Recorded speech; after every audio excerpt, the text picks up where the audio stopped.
Hello everyone, my name is Frank, and I have this goal to try to read more because like most of us, we don't read enough. So I just went to Barnes& Noble, and obviously it's overwhelming with the amount of books they have, but I was looking around in the mystery section and I found this book called Bad Monkey by Carl Hiaasen. I don't know if I'm saying his last name right, but I don't think that's essential to really know. This book stood out to me because the name's intriguing, obviously, and the cashier said she heard good things about it, so I was like, okay. It's a crime book that's supposed to be funny, so I'm kind of hoping it's kind of like Psych, and I love that show. So if you have the book, feel free to follow along with me. I'm just reading chapter by chapter every day. If not, and you just want to listen to my voice, awesome. So I also have wine in a foam cup because I'm a classy bitch. If you want to join in and drink wine also, I encourage it. So I'm just going to start in chapter 1. Alright. Also, it's a New York Times bestseller, so it should be good. Alright, chapter 1. On the hottest day of July, trolling in dead calm waters near Key West, a tourist named James Mayberry reeled up a human arm. This story's getting like crazy right off the bat. His wife flew to the bow of the boat and tossed her breakfast burritos.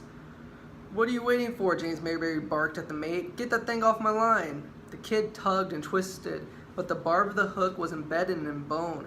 Finally, the captain came down from the bridge and used bent-nosed pliers to free the decomposing limb, which he placed on shaved ice in a deck box. James Mayberry said, "For Christ's sake, now where are we supposed to put our fish?" "We'll figure that out when you actually catch one." It had been a tense outing aboard the Misty Mama 4th. James Mayberry had blown 3 good strikes because he was unable to absorb instruction.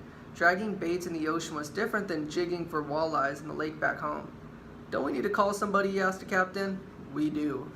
The hairy left arm was bloated and sunburned to the hue of eggplant. A cusp of yellow humerus protruded at the point of separation below the shoulder. The flesh surrounding the wound looked ragged and bloodless. "Yo, check it out," the mate said. "What now?" James Mayberry asked. "His freaking finger, dude." The victim's hand was contracted into a fist, except for the middle digit, which was rigidly extended. "How weird is that? He's flipping us off," the mate said.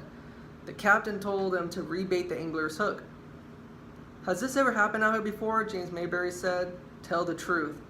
You should go see about your wife." "Jesus, I'll never hear the end of it. Louisa wanted to ride the conch train today. She did not want to come fishing." "Well, son," the captain said, "we're in the memory-making business." He climbed back to the bridge, radioed the Coast Guard, and gave the GPS coordinates of the gruesome find. He was asked to remain in the area and look for other pieces of the body. "But I got a charter," he said. "You can stay at it," the Coast Guard dispatcher advised. "Just keep your eyes open." After calming herself, Louisa Mayberry informed her husband that she wished to return to Key West right away. "Come on, sugar, it's a beautiful morning." James Mayberry didn't want to go back to the dock with no fish hanging on the spikes. Not after shelling out $1,000 to hire the boat. "The first day of our honeymoon, and this! Aren't you sketched out?" James Mayberry peeked under the lid of the fish box. "You watch CSI all the time. It's the same type of deal." His wife grimaced, but did not turn away. She remarked that the limb didn't look real. "Oh, it's real," said James Mayberry, somewhat defensively. "Just take a whiff." Snagging a fake arm wouldn't make for as good of a story.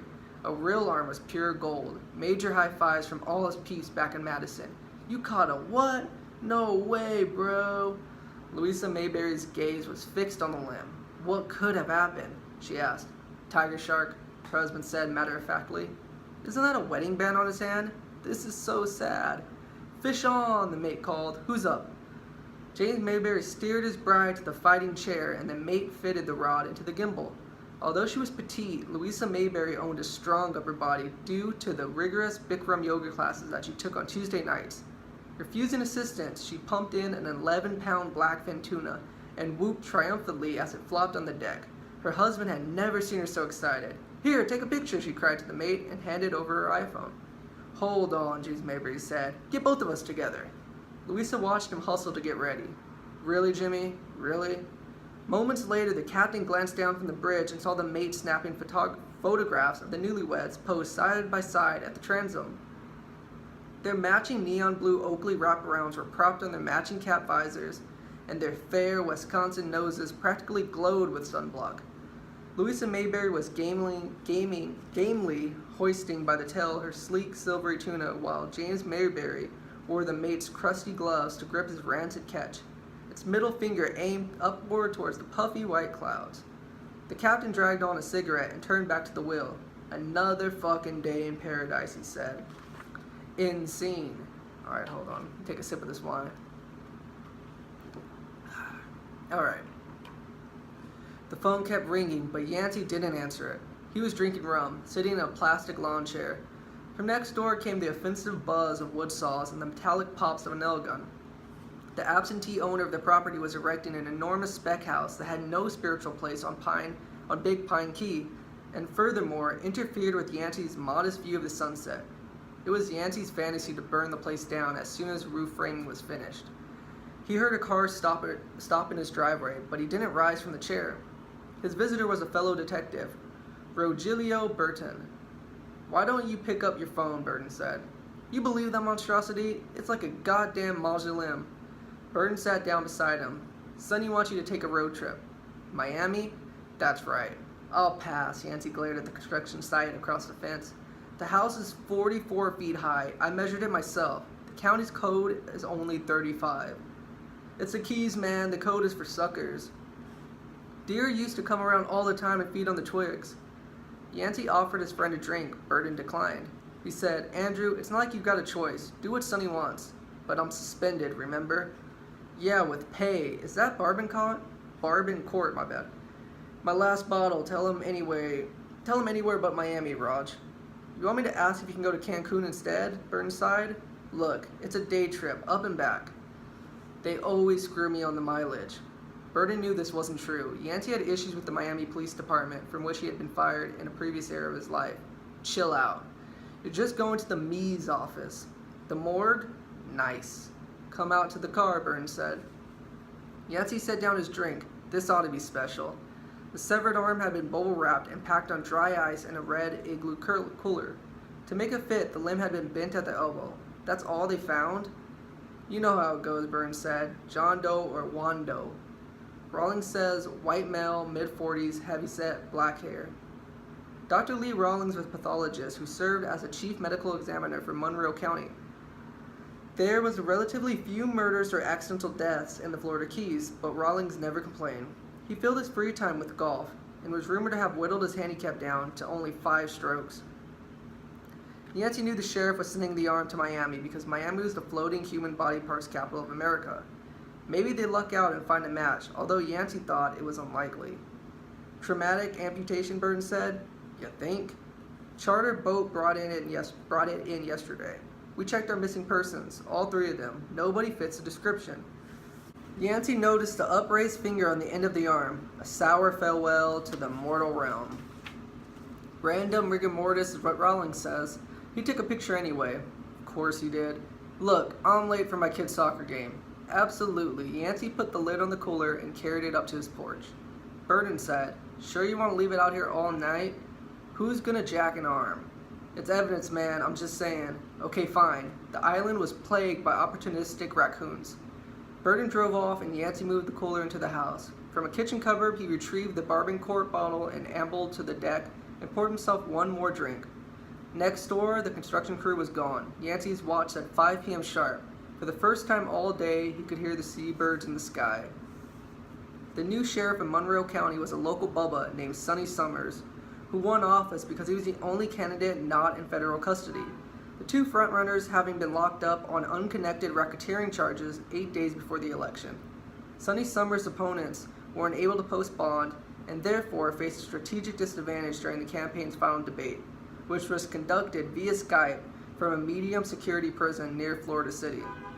During his 16 years as road patrol officer, Sonny Summers had received numerous commendations for not fucking up on his job. He was well-groomed, courteous, and diligent about his paperwork. 1 year, he led the whole force in DUI arrest, a highly competitive category in the Keys. His spelling on arrest forms was almost always legible. He never took any of his girlfriends on dates in his squad car, and he only smoked pot on his days off. Upon becoming sheriff, Sonny Summers arranged a series of get-acquainted luncheons with business leaders up and down the islands, from Key West to Key Largo. A recurring theme of these meetings was the fragility of tourism and the perils of negative publicity. The BP oil spill was often invoked, although not a drop of crude had ever reached South Florida beaches. Sonny Summers was sympathetic to the business owners whose support he would need for future elections. Under no circumstances did he wish to be blamed for scaring customers away. With that in mind, Sonny Summers ordered his public information officer not to divulge any information about the severed arm that had been brought in aboard the Misty Mama 4. It was the new sheriff's worry that the floating body parts would be bad for tourism, particularly the waterfront trades. This was laughably untrue, as any marina owner in the Miami could have assured him. Nothing short of a natural disaster discouraged people from going out or into the water.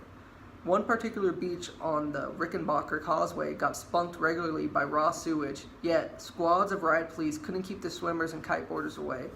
In any case, Sonny Summers was fighting a lost battle. A crime scene van had been waiting for the Misty Mama 4 when it docked, so news of the icky discovery spread quickly. Worse, the boneheaded angler who reeled in the dead arm was showing the pictures on his cell phone to everybody at the chart room. There was even a rumor that he posted a photo on Facebook. "I'm counting on you," the sheriff said to Yancey after Yancey finally answered the phone. "How so?"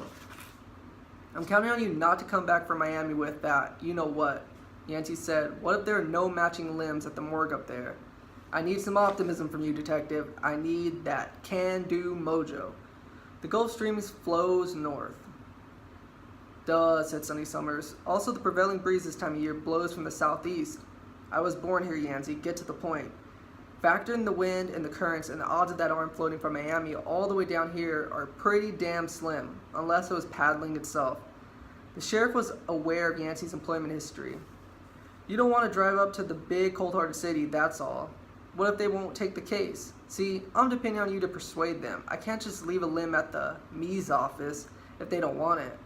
Sonny Summers said, "Tomorrow I'm announcing that the investigation had been turned over to the appropriate authorities in Miami-Dade County. That's the game plan, okay? This is officially no longer a headache." "I would wait a day to be sure." "Know what happened this morning? Some dickheads from Channel 7 calls up and says he heard that the mangled corpses are already floating up in the Key West harbor. Did you tell him to fuck off?" "Call back tomorrow," is what I told him. "Wait for the media statement." "Our victim's probably a rafter," Yancey said. "Drowned in the crossing from the Havana, then got hit by a bull shark or a hammerhead." "There you go," the sheriff exclaimed brightly. "Aren't most rafters on their way to Miami to meet up with their family? So that's where the goddamn arm belongs. Miami. End of discussion." "It's not really up to me, Sonny. Let me put it in another way. There will be no human remains on my watch. Understand? No human remains." Those close to Sonny Summers sensed that he was sometimes overwhelmed by his elevated responsibilities. The transition from writing speeding tickets to commanding a recalcitrant, I don't know how to say that word, I'm sorry, law enforcement bureaucracy had been bumpy. One aspect of the new job that Sonny Summers did enjoy was putting on a blazer and schmoozing with the Chamber of Commerce types. Yancey tried to suggest that an occasional severed limb was no cause for panic. "Really? The 2-day lobster season is next week," the sheriff said. "We're expecting like 30,000 divers. A sea of reeking turds wouldn't keep those lunatics off the water. What are you worried about?" "We'll speak again tomorrow," said Sonny Summers. Yancey said, "I'll drive up there on one condition. You lift my suspension." "Not until after the trial." "How many times do I have to tell you?" "But such bullshit, Sonny. I'd even hurt the guy." The sheriff said, "Talk to Bonnie. She's the problem." Bonnie Witt, Yancey's future former girlfriend, was prepared to testify that he'd assaulted her husband of 14 years with a portable vacuum cleaner, specifically a tubular attachment designed for upholstery crevices. Clifford Witt had required some specialized medical care, but he was more or less ambulatory within a week. Sonny Summers said, "Of all the women you had to get involved with, swear to God, Andrew, all the women on these islands. Our love was like a streaking comet." Yancey paused. Her words, not mine. "Did you take a look at it? The arm?" "Yes," Burton insisted. "Any theories?" "No," said Yancey. "But it makes for a dandy back scratcher. Call me on your way back from Miami. I want some happy news." So that's the end of chapter 1. I'll pick up on chapter 2 tomorrow. I hope you guys enjoy. So far it seems like it could be okay. Keep reading. So thanks for watching. Like, subscribe, share. Thank you.